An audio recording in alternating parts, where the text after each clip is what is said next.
Dalawa yung isa. Nagtatakbo yung kono. Yan mga idol oh. Nag-ride ngayon tayo. Yung usa oh. Naroon yung usa. Hi morning. Yun oh. Nakakatawa oh. Yun oh. Tumigil din yung isa oh. Yun oh. Nakapat bike. Magkukan yun ay magpipicture siguro yun. Yan mga idol oh. Tingnan ang ganda dito ng lake. Yan lake yan oh. May nahuhuli diyang isda dito sa may tapat na yan. Yan ngayon binabalas na ngayon tayo. Medyo okay ng weather. Kanina umalis tayo doon sa bahay malamig. Ngayon mainit-init na kasi nag-ride na nga tayo. Yan tingnan niyo ang ganda ng daan dito sa trail oh. Yan hindi natin alam kung saan tayo makakapunta. Sana hopefully maka 50 tayo o 60 kilometer sa ride na ito.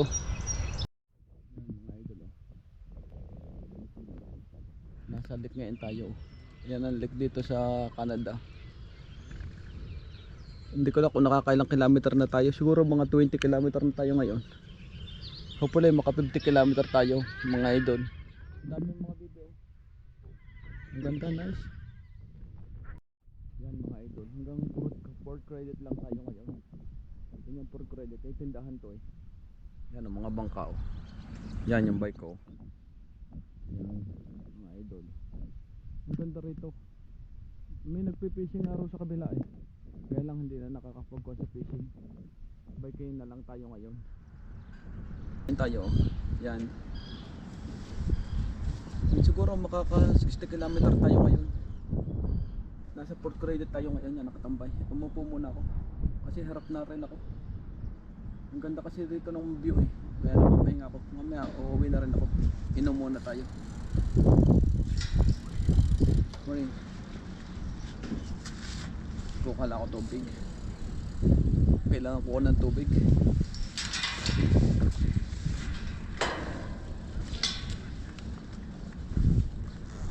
Nakakauhaw. Gatorade muna ang inumin ko. Gatorade. Yan o. Malayo na kasi nang narin natin.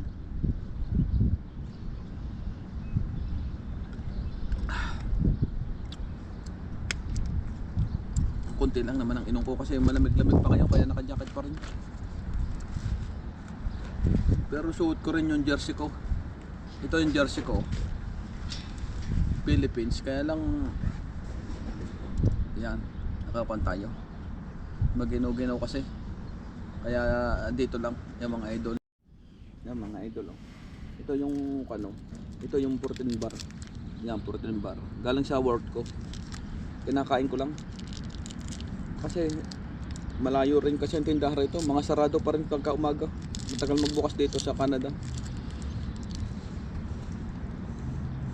Naka-jacket pa tayo oh. Malamig pa. Malapit na kasi ang summer eh. Malapit na ako summer dito sa Canada. Oh, dami nagbabike, grabe.